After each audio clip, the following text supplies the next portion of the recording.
Alright, so welcome to my class today. My name is Mr. Truan. We're learning history today, so we'll be learning about the 20th century history. We'll be starting with the end of World War I, and we'll be looking at the treaties that may have caused World War II. We'll delve a bit deeper into it later, but I'm just going to put the learning intentions on the board quickly.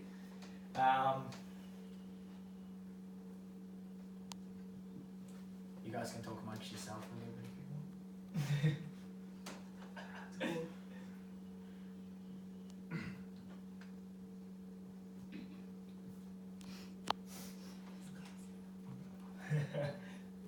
Do we jot these down? Yes. Okay. Oh, yes. Okay. Sorry. On my phone. No, that's good. I don't want my screen on. I've only got 5%. I don't want to lose all my tabs. My laptop amongst ourselves.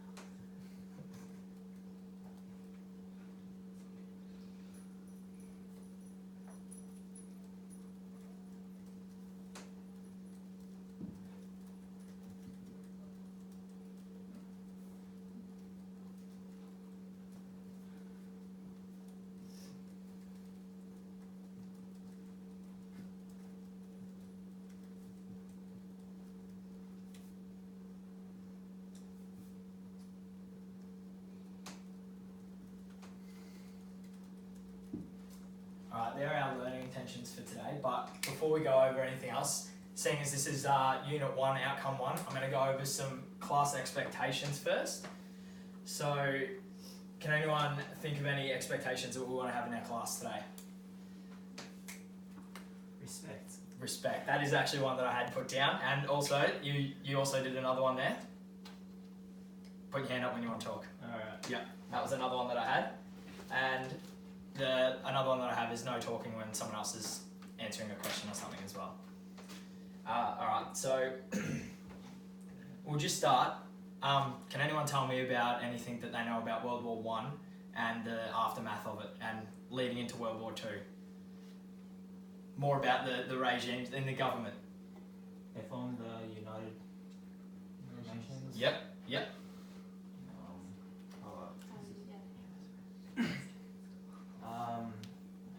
Who went into poverty? Yep. Who was it? I forgot. Germany. So what was that? Yeah. United Nations? Yeah, the Great Depression Yep. happened. Germany was real down, and then my boy Hitler pretty much rose up, was a voice for the people, Yep. gained into the ranks, and then started. The Nazi regime. Yep. Nazi regime, that's another good one. Well, not a good one, but...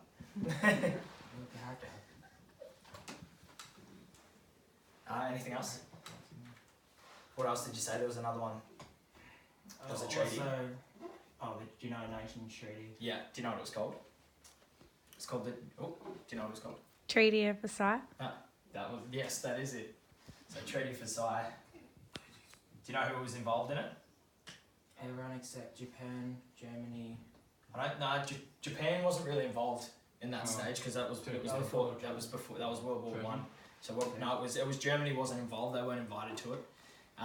Basically, it was a treaty that brought, I think it was 32 nations. We're going to watch a little video on it, but they brought the 32 nations together.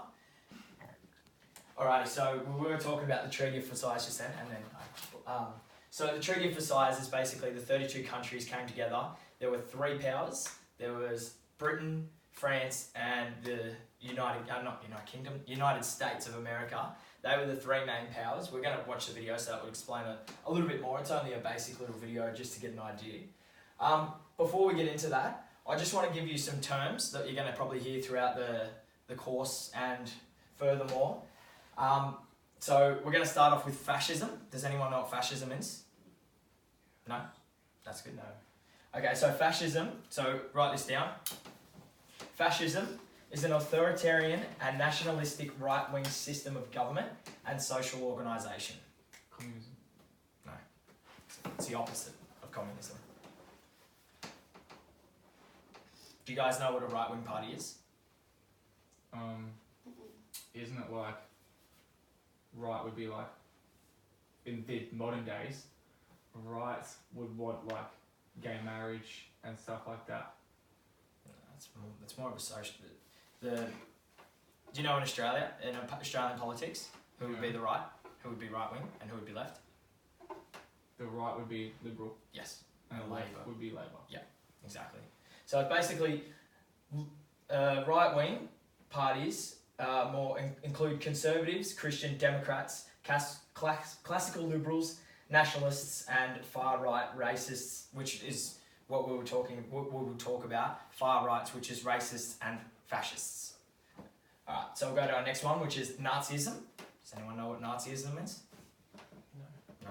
So Nazism is the political principles of the National Socialist German Workers' Party, which was formed by your boy Hitler. Alright, write that down. Nice. Thank you, everyone. Good typing there. Alright, and another one we're going to write down is racism. I think, does anyone know what racism is here? Yes. What is racism then, Austin? Discrimination against a race. That is pretty much exactly right, yep. Prejudice, discrimination, or antagonism directed against a people or person on the basis of their membership of a particular racial or ethnic group. Alright. Military regime is another one I want you to have down. And I think we popped this one on the board. We had Nazi regime, but a military regime is basically when military dictatorship, where someone takes control of a country and uses military power to sway political decisions. Great Depression, we went over that before with Kalani. So the Great Depression was a severe worldwide event that caused the economy to drop to extreme low points. It varied between times with certain countries, because it depended on when in the war they left, and all different types of factors. Another one is imperialism, which is a policy against extending countries' power and influence through colonisation and the use of military force or other means. We've had a little bit of a talk about some of the things of the Treaty of Versailles, Nazi regime, Hitler, Great Depression, United Nations. So now we're going to actually watch a little video on the Treaty of Versailles. I've got a couple of questions for you to answer afterwards. So we'll just quickly watch the video. It's a two-parter, so I'll have to stop, start, but we'll start it. Of the Treaty of Versailles on June 28, 1919. 32 countries had come together in Paris in January 1919 to hold a conference which would make peace after the First World War. It would be dominated Remember by the names of the big three. David Lloyd George, representing Britain, George Clemenceau, representing France, and Woodrow Wilson, representing the USA. Germany was not invited. The big three wanted different things for Germany and disagreed on how harshly they were to be punished, reflecting how their countries were treated in the war. They had to negotiate with each other until there was a compromise.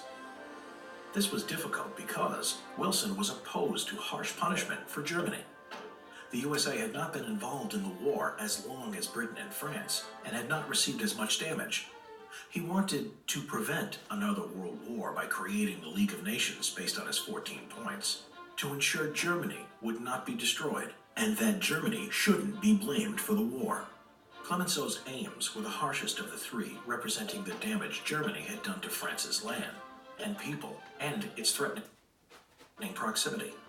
He wanted revenge and to punish Germany, to return Alsace-Lorraine to France, an independent Rhineland, no League of Nations, Germany to pay huge reparations for the damage and losses caused, the disbandment of the German army so that Germany would never be strong enough to attack France again. Lloyd George was an in-between. This reflected Britain, which had little land damage, but high war losses. He wanted a punishment that would be tough enough to please those who wanted to make Germany pay, but would leave Germany strong enough to still trade. Land for Britain's empire, to safeguard Britain's naval supremacy. When the Treaty of Versailles was ready, Germany was shown the document, but there was no negotiation. Their rebuttal ignored. On 28 June 1919, The delegates met at the Hall of Mirrors in the Palace of Versailles near Paris and forced 2 German representatives to sign it. See Part 2 to learn what the terms of the Treaty of Versailles were and the devastating effects it would have for the 19. The terms of the Treaty of Versailles can be divided into 3 groups: territorial, military, and financial and economic. Here are some of the territorial terms. Alsace-Lorraine was returned to France. Germany was forbidden to unite with Austria. Lands in East Germany, including the farmlands of Posen and the Polish corridor between East Germany and East Prussia, were given to Poland. The Saar, which had rich coal fields, were given to France for 15 years. All Germany's colonies were taken and given to France and Britain as mandates. Here are some of the military terms. The German army was restricted to only 100,000 men. The Navy could now only have 6 battleships and no submarines, and there was to be no air force allowed. The Rhineland was demilitarized. This meant the German army could not go to this area between France and Germany. For the financial and economic terms, Germany would have to pay reparations, which would eventually be set at an enormous 132 billion gold marks. Remember that? On top of this, Germany was not allowed to join the League of Nations, and had to accept responsibility for causing all the damage and loss by the war. Overall, the Treaty of Versailles was unpopular with Germany and its creators. Its terms would go on to be reversed by Germany in both secret and in the open by Hitler, and helped cause World War II. Watch our other videos to learn more. Get your copy of Simple History. You still video? Okay, cool. Alright, so I've got it's 4 questions about yeah, I just pumped that out. So 4 questions about the video that you just watched. I just want you to answer. We'll go through them. We'll just go through them and talk about it instead of you guys writing it down. So, who were the big 3 and where were they from? Austin. There was Wilson from USA. Yep. Clemenceau from France. Yep. And George from Britain. Yep. That was pretty close. You got Wasn't one of someone each of their USA? names. Yeah, there was USA. That was their last name. Sorry. Yeah, that was exactly. Ah. Did you remember about their ideology of what they wanted after the war for the treaty to be? Clemenceau wanted to ruin them and make them pay. He Yep. didn't want them to have an army. Yep. George wanted to give them pain, like punish them, Yep, but yep. still wanted them to be tradable. Yep. Like have trades. Yep. And America, Wilson didn't want him to do too much because he didn't really get affected by them. Yep. As much. Yeah, so the other 2, that's the big standpoint in that. Yeah. Is the other 2 were heavily affected by it in the war, where America wasn't really involved in the war too much at all, so it didn't really have much of an impact, and they didn't have much of a say in the whole thing. I mean, they ended up having a big say in the actual treaty, but it still didn't affect them as much. Alright, so did the Treaty of Versailles play a part in the beginning of World War II? This is just a question asked that didn't really go through it in the video. What do we think? Yes. Yes. Yeah, and why? Didn't Hitler start World War II after this? Yeah. The Treaty of Versailles, whatever?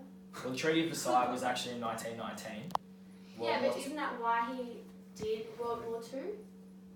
Yes. Well, yeah, that's the question. Yeah, it played a part. It played a part. Yes, I think. yes, it did. It definitely did play a part. Yeah, Yeah. because how much money was it again? Did anyone remember? 132 billion. Yeah, and back in 1919, that's a lot of money. I mean, that's a lot of money for today even. So the fact that the country had to pay back that amount of money, they only allowed 100,000 men in their army. They weren't allowed submarines. Like, there was so much pressure put on Germany at the time that it made a lot more. It made them hate everyone, and Hitler played on that in World War II at the beginning of World War II because it was easy to rally everyone because they were already so angry. Plus, he was a real good leader. He was a good leader, good speaker. public speaker, Unbelievable speaker. Yeah, some say he was one of the best. Top 5. Yeah. Alright, so what were some of the parts of the treaty? Oh, we just kind of went over a couple then. So I think Austin. Yeah. Oh, me as well. You go next. Yes, they were only allowed to have 100,000 men, Yep. 6 ships, Yep. no subs, Yep. and no air force. Yeah. Because Germany is didn't really say it in the video. Sorry. Does anyone remember any land that they lost? Oh, man, what do you want to say? I was just reading the parts of the treaty, but Yeah, go for it. Yeah. territorial, military, Yeah. financial. Yeah, that was exactly territorial, which was what I was about to say then. There was a small part of land, it was called Rhineland, in between Germany and France. It was not territorial land, I think. And pretty much, yeah, so that was given to, a small part of that was given to France. So was that Germany before?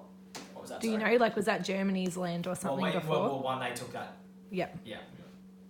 Alright, and how did World War II start? I mean, we've kind of talked about the Treaty of Versailles and how it started, but now we want to talk about a little bit more of what was going on inside Germany at the time. Does anyone know? Yeah. Well, because Germany got pushed down so much by the treaty, Yeah. Hitler used it to reverse in a way and band Germany together to follow him, and then there was an uprising. What was other things that they might have done? First, they wanted to make a pure race. Yeah, that's what I was going to lead on to then. Well, yeah. So there was a big rally point that they used that the Germans could be a pure race. Aryan race, exactly. Yeah. And there was a lot of pressure put on the Jews why the war failed. Yeah. Alright, that was a good class discussion, so everyone played a good part. So for our next activity, I just want everyone, so I'm going to assign you each a country, so we're talking about the big three. I just want you to go over the statistics of what happened in World War One. So you've all got a phone or a computer or whatever. So we're just going to go over the statistics of what they lost in World War One. So it would be Britain, France, and the USA. So Kalani and Austin can work together, Molly and me can work together, and I'll work with you, Evie, or you can work by yourself. Pretty much just go look for statistics of what happened in World War One. So how many they lost, what their economic status was like, just certain things like that relate to World War One. So Who are we doing, sorry? what was that, sorry? Who are we doing? So it was Someone France, and then you guys can do USA, and you can do Britain. You guys, you. I shouldn't say you guys anyways. You peeps. What am I doing? You're searching up Britain, just search up like statistics. So it'd be like how many people they lost, what was their economic status like after the war, before and during the war, effects that happened with work, just certain like statistics that you can find about the war. Okay. Yeah. World War One, by the way, not World War Two. 116. And then once you're done, everyone just will talk about it, and then that'll pretty much be concluding our lesson. That's how many days. Alright, so what did you find, Austin? We'll start with you. You had France. I had France. Just a couple of little statistics just so Um, we can gauge how the World War One was. When it comes to deaths and injuries, they had over almost just under 1.5 million Yep. deaths. They had just 42,000 people were blinded, 1.1 million people came back disabled, and 15,000 people came back with just broken faces. Just broken faces. That's crazy statistics, really. Yeah. Molly? And then Maya, sorry. Well, ours, for the United States, Yep. their deaths were modest compared to other countries. There Yeah. was 116,000 deaths. Yeah, compared to what was your one again, Austin? 1.3. Yeah, million. There's a big difference there. That shows in the treaty as well why there was different viewpoints. They actually lost more people to disease than to combat during Really? the war. During the war, yeah. 53,000 people died due to the flu epidemic compared to 63,000 who died in combat. Yeah. There you go. So yeah, America didn't really play too much of a part in World War One, but they were still in the war. Yeah. And Evie? I had Britain, and it says around 5 million people were British, and you had to be 18 to sign up, but the youngest British soldier was 12 years old. He lied about his age. Yeah. And a lot of people did that during the war. They lied about their age. They thought it was going to be a big adventure. You know, they're going to get in and explore the world, and then Plus obviously- all the propaganda. The propaganda, yeah. propaganda, exactly, yeah, which was another big coming into World War II. That was used a lot in World War II propaganda, which we'll cover in our further classes actually. So we'll just go over our learning intentions quickly. So we've discussed the World War One peace treaties, which was the Treaty of Versailles. We discussed the new regimes that were in Germany, a little bit about the Nazism and fascism, and we also looked at some political figures that related to the peace treaties and the war. And yeah, I hope you all learned something today, and thank you. Thank you. Bye. Thank you. This is